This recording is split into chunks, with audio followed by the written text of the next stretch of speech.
Good day, everyone. Welcome back to Tales from Retail subreddit, a place to exchange stories about your daily experiences in brick and mortar retail. Now, with no further ado, let's get eargasm with rKush. Our first story of today's video was posted by Sorceress683. No, you can't take your groceries out into the parking lot before paying for them.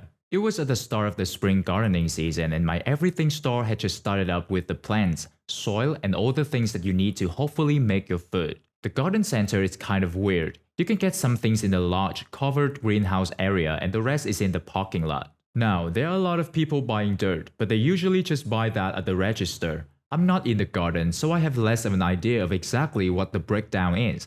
Some trees and plants are in the parking lot and I'm assuming the more expensive stuff are in the garden center. Well, I'm walking to break when a customer with a half-full cart of groceries asked me if it would be okay to just go through the parking lot to go look at the things outside. The garden center was closed. This kind of threw me off for a second. How would anyone think it would be okay to go outside with their groceries unpaid? Sure, she was probably telling the truth, but she would likely get stopped by security. After all, a grocery cart going out unpaid for looks just the same as our usual shoplifters. I told her she could leave her cart to go out and look, or pay for what she had and then return with any outside items and finish shopping. The look I got for that idea, it was like she just couldn't see what the problem was. I'm not sure if the locked door was preventing her from getting into the garden center or was stopping her from exiting the garden center into the parking lot. I suspect the latter. Shoplifters have it easy enough as it is. Definitely don't want to start permitting people to run around the parking lot with full carts of merchandise. I just don't get some people. You know what? If she couldn't see what the problem was, why did she even ask if she could? Like, if you know you would need to ask permission for your request, don't be surprised when that permission isn't granted. Our second story of today's video was posted by Sunrays29. Being rude won't make me suddenly know things. I don't know if this fits because it's a bakery, but I want to talk about it, so here I am. I work the counter of a very small bakery. I'm talking like there are two other people I share shifts with. Small. The owner is one of two bakers. Small. I'm technically the cake decorator, but I work in the counter so that I can earn consistent money. Small. You get it. Despite this, we get many orders for cakes and other goodies.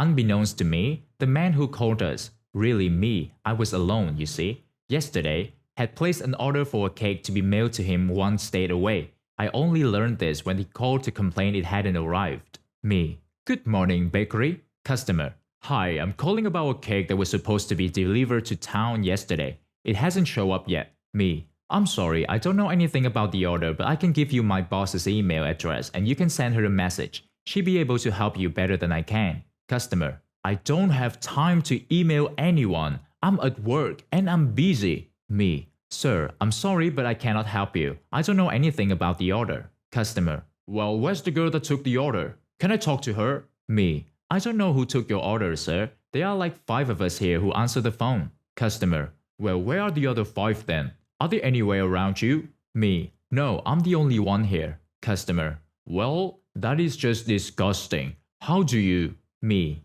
Sir, we are very small bakery. I'm the only person here and I'm trying to help you as best I can. I can give you the owner's email and she will be able to help you. Customer. Okay. Yes, I emailed the owner. What's the email? Me. It's XYZ. Customer. Thank you. I'll email her. Me. Okay, have a nice day. I had hidden out back in the kitchen during the phone call when he got an attitude with me because I had 2 customers in the store waiting for service. I walked back out front, thanked both of them for waiting and apologized if they had heard anything. They both looked very concerned for me and one woman even asked if I was okay. I texted my boss about it, just to let her know what had happened. She called me later to hear what happened because she was going to call and reprimand the caller for their behavior towards me. And the best part? She checked the tracking number for the package. The cake had been delivered at 11:17 the morning before when it was supposed to have been delivered. Let me get this straight. The customer is so busy he doesn't have time to email the boss, but he has plenty of time to stay on the phone to yell. I guess he's just wanted someone to yell at, which is completely unfair. The person in the story handled it really well, and I'm glad that the boss has her back. The last story of today's video was posted by McFlubberPants. If you want a refund, you have to buy the product from us first. Man, oh man. I think this happened long enough ago that I can get away with telling it now. Just a little bit of warning, this is a pretty long story. There'll be a TLDR at the end of the video for those who do not wish to listen to the entire thing. Essential backstory. I work at a computer store. At the time of this story, I worked at the returns desk. It would often function as a customer service desk, but technically, there's no customer service desk as the members of staff are expected to be able to help with every aspect of their respective department, everyone's customer service.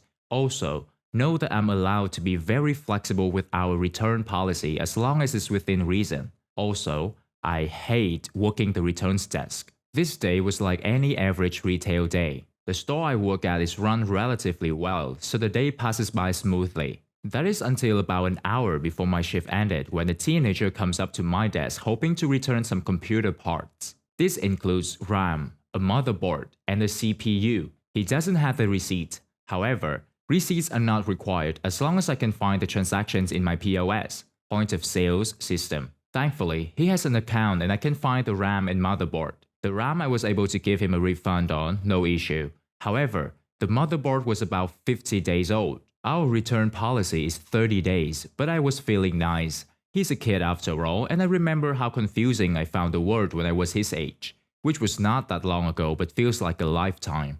I told him I couldn't give him his money back, but he could exchange it for a new one, or get a gift card, which was standard practice for returns outside of 30 days but within 60. The teen. Well, I can't have a gift card, my dad will get mad. Me.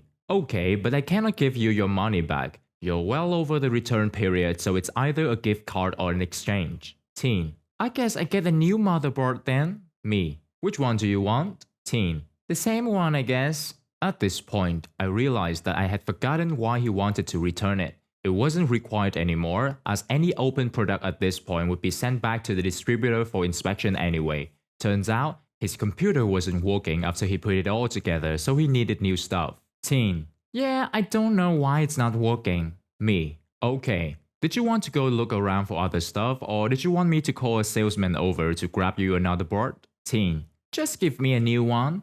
Now, are you going to refund me for the CPU? I hadn't gotten to the CPU yet, as I was still pretty new to returns, and I was doing them one at a time to make sure I didn't mess up. Now, of course, I have to be careful about returns, making sure the item is the correct one and all that. But I have to be extra careful with CPU returns. So I opened up the package to do my checks and I instantly realized why this customer's computer wasn't working. For those not in the know, the CPU is a small square chip that essentially acts like a computer's brain, a super important and extremely fragile piece of equipment. Depending on the brand of CPU, there may or may not be pinned on the bottom that is essential for the functionality of both the CPU and the rest of the computer. They are extremely easy to bend or break. However, it's also extremely easy to not bend/break them. So there isn't a good reason for someone to damage a CPU. This kid's CPU looks like he took a hammer to it. Me. Well, this is why your computer isn't working. Teen. What? Me. The pins are smashed. Nothing in the computer can work with damage like this. Teen. Oh well, can I return it? I didn't want to say anything yet because I felt bad for the kid, but we were unlikely to take it back due to the damage and that he bought it over 30 days ago as I had yet to find the receipt for the CPU. It was a pretty expensive CPU, so I was hoping that management would make an exception and let him exchange it. So I kept looking for his receipt for this CPU. He didn't have a lot of transactions, so I figured I could just brute force it and go through them one at a time. And yet I couldn't find it. It wasn't on any of his receipts. Me. I'm not finding the CPU under your account. Is there another name it could be under? Teen. We could try my dad's. His name is Teen's dad. I look up his name and no account shows up. Me. There's no account under your father's name. Teen. Oh, he doesn't have an account. I'm the only one who shops here. It's at this point that I realize I'm dealing with a teenager who is slightly stupider than your average teenager. However, I keep my composure and keep moving forward. I try not to treat people differently based on their intelligence. In the last-ditch effort, I check the transactions based on the CPU serial number. We have to manually attach transactions to accounts and sometimes the cashiers neglect to do that for any number of reasons. However, when I scanned the serial number, nothing popped up. That was weird. Me. Did you buy this at this location or a different location? Teen. Different location. I admit I should have asked that sooner so I could pull out the remote search window from the get-go. However, when I put it up, it showed that he had never made any purchase at any of our other locations. He had only ever shopped at my store's location. Me, thinking that it could be a glitch in my POS and hoping that I could access the more complete central server database. Which computer store location did you buy this from? Teen. Oh, I didn't buy this from computer store. I bought this from Amazon. I just looked at him silently. I didn't know how I got to this point. Why did he think he would take the CPU that he bought from Amazon? So I asked. Me. Why are you trying to get a refund for a product you didn't even buy from here? Teen. What do you mean? Me. You didn't give us the money for this. You gave it to Amazon. Therefore, we don't have money to give back to you. That's at Amazon. Teen. So, I want my money back. Me. Your money isn't here. Your money is at Amazon. If you want your money, you need to go to Amazon. Teen. So you can't take care of it? Me. No, you did not give us money for that CPU. That CPU has no monetary value here that I can give back to you. Teen. Can I exchange it? Me. I'm afraid not. We don't do trade-ins. I assumed he was talking about a trade-in. Teen. No, I want to exchange it. Internally, I'm banging my head against the wall. How could a teenager not understand the concept that a return can only go back to where he originally bought it from? Me. To do an exchange, you have needed to buy this product here or at one of our other locations, but you didn't. You bought it at Amazon. There's nothing more I can do for you. You need to send this back to Amazon. Teen. So you're not going to help me? Me. No. At this point, he leaves, and I'm relieved that he eventually understood. Also, I thought because not even a minute later, he comes back with my manager. Teen. He wouldn't let me return this and was mean to me. I want a refund. Manager.